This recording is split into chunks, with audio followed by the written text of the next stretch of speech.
adalah sejumlah 304 TPS. Nah, ini masih data estimasi karena proses pemutahiran data pemilih ini masih berjalan. Ya. Nanti nominal atau jumlah final dari TPS itu akan diketahui setelah proses pemutahiran ini berakhir, yaitu dengan ditetapkannya daftar pemilih tetap untuk pemilihan serentak di Provinsi Bengkulu.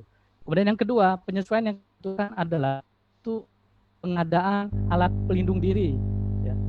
Karena penyesuaian tahapan dengan protokol kesehatan COVID-19, maka KPU membutuhkan alat-alat perlengkapan yang nanti akan dijelaskan berikutnya. Lanjut. Ya. Ini sebaran anggaran dari 110 miliar di NPHD-kan, anggaran 110 itu yang akan digunakan atau dialokasikan untuk KPU Provinsi Bengkulu adalah 32,086 miliar. Selebihnya akan dialokasikan kepada KPU Kabupaten Kota Provinsi Bengkulu. Ya, misalnya di Moko-Moko ada 3,9 miliar, kemudian di Lebong ada 2,4, Bengkulu Utara 6,8, Kota Bengkulu 22,2. Memang cukup besar ya. Untuk Kota Bengkulu dan Bengkulu Tengah akan ditransfer anggaran yang cukup besar. Bengkulu Tengah ada 21,8 miliar, Kota Bengkulu ada 22,2. Kenapa? Karena mereka tidak menyelenggarakan pemilihan bupati dan wali kota. Anggaran pelaksanaan tahapan pemilihan di dua kabupaten ini, di Kabupaten Bengkulu Tengah dan Kota, sepenuhnya 100% akan dalam APBD provinsi kita. Karena itu mereka menerima lebih besar, mereka APBD kabupaten dan kota, artinya mereka tidak menandatangani NPHD dengan pemerintah kabupaten dan pemerintah kota. Berbeda dengan kabupaten lain yang ada NPHD untuk pemilihan bupati, sehingga transfer dana dari provinsi itu bersifat sharing. Ya. Ada tahapan-tahapan tertentu nanti akan dibiayai oleh provinsi dan ada tahapan-tahapan tertentu yang dibiayai oleh KPU kabupaten. Inilah sebarannya. Yang dikelola oleh KPU provinsi hanya 32,086 miliar dari 110 miliar keseluruhan anggaran. Lanjut. Baik, selanjutnya kami akan menampilkan juga, ini penting bagi kita semua, ya, terkait dengan penyelenggaraan tahapan pemilihan di masa pandemi ini. Apakah KPU bisa menjamin keamanan pilih? Bagaimana cara KPU menjamin dan agar bisa bekerja dengan aman, sehat pada tahapan-tahapan pemilihan ini? Maka KPU menetapkan standar protokol new normal COVID-19 untuk pelaksanaan tahapan pemilihan serentak tahun 2020 ini. Yang pertama yaitu dengan mencuci tangan, menggunakan sarung tangan, kemudian yang kedua menggunakan masker, menggunakan hand sanitizer, menyemprotkan disinfektan, menggunakan sarung tangan, kemudian adanya larangan berkerumun, kemudian menghindar dalam memegang benda logam di tempat umum, menghindari bersentuhan, menjaga jarak, makanan dan vitamin tentunya, makanan yang bergizi, olahraga rutin, dan mengkonsumsi makanan penanda, serta yang terakhir yang cukup. Ada standar KPU yang diterapkan dalam keseluruhan tahapan penyelenggaraan pemilihan serentak ini.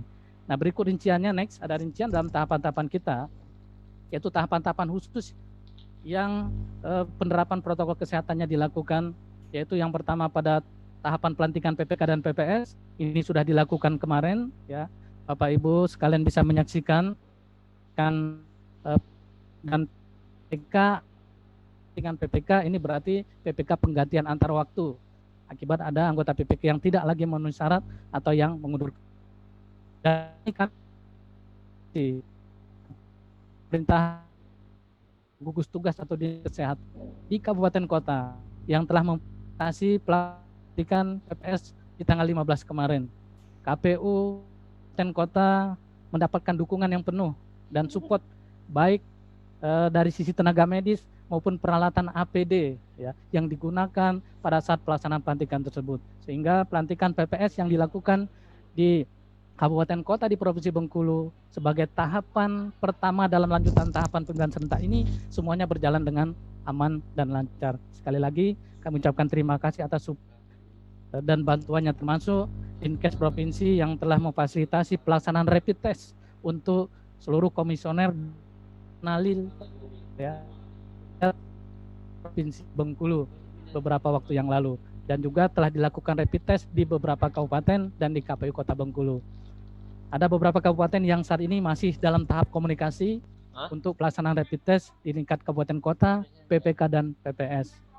Sebelum anggaran ini diterbitkan nanti oleh KPU melalui PBN, maka pelaksanaan rapid test dan protokol kesehatan lain itu bisa dilakukan berdasarkan koordinasi bersama pemerintah daerah maupun gugus tugas di daerah masing-masing.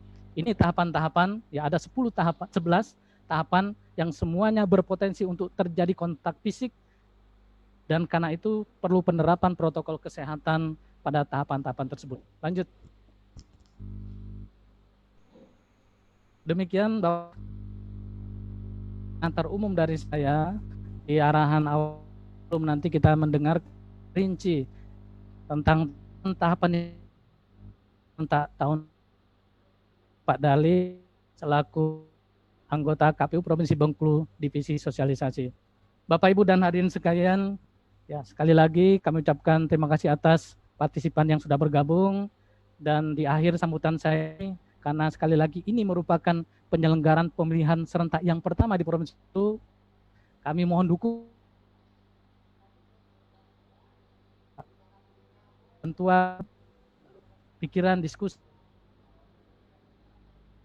kan sangat kritis semua pihak ya, karena kita ingin penyelenggaraan pemilihan serentak ini berjalan dengan bukan hanya aman, lancar dan sukses, tetapi komitmen KPU untuk menyelenggarakan pemilihan ini secara transparan, profesional, berintegritas. Secara transparan, KPU akan memaksimalkan seluruh potensi ada, baik media-media online yang dimiliki dengan sama media-media online, media cetak, elektronik, secara eksternal, ya, dalam bentuk kerjasama nanti akan dilakukan oleh KPU dengan teman-teman media dalam rangka mendukung, menyebarkan informasi, kemudian memastikan bahwa masyarakat tidak khawatir, tidak takut datang ke TPS untuk menggunakan hak pilihnya pada hari pemungutan suara, maupun ada tahapan-tahapan yang lain. Pada bulan Juli akan melaksanakan coklit mendata pemilih yang akan menggunakan hak pilihnya pada tanggal 9 Desember yang akan datang. Nah, ini butuh dukungan dari semua pihak agar masyarakat welcome, membuka diri terhadap petugas nanti yang akan ditunjuk di lapangan dalam melakukan proses pendataan ini tidak lebih akurat dan lebih baik.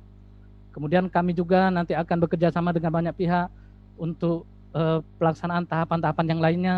Kami mohon dukungan dan nanti kerjasama dengan teman-teman dari BPKP, ya, karena kami akan melakukan pendampingan untuk pengelolaan anggaran, karena anggaran penyelenggaraan pemilihan besar.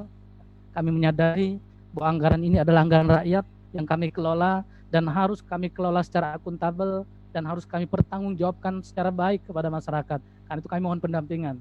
Selain dari BPKP, kami mohon Kejaksaan Tinggi Bengkulu.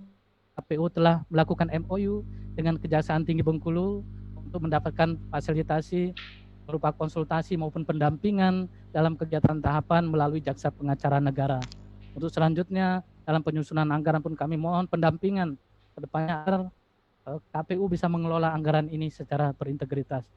KPU juga mohon dukungan nanti dari teman-teman kepolisian, khususnya Polda Bengkulu dan jajarannya, agar penyelenggaraan pemilihan ini bisa berjalan dengan aman, lancar, dan sukses. Tapi pihak-pihak lain yang tidak bisa kami sebutkan satu persatu, ke depan secara khusus kami akan melakukan diskusi, kajian, baik dalam bentuk tatap muka, jika nanti regulasinya mengatur, maupun dalam bentuk Zoom meeting seperti saat ini. Kami akan melanjutkan Zoom meeting dengan komunikasi dan kegiatan yang lebih spesifik terhadap segmen-segmen tertentu.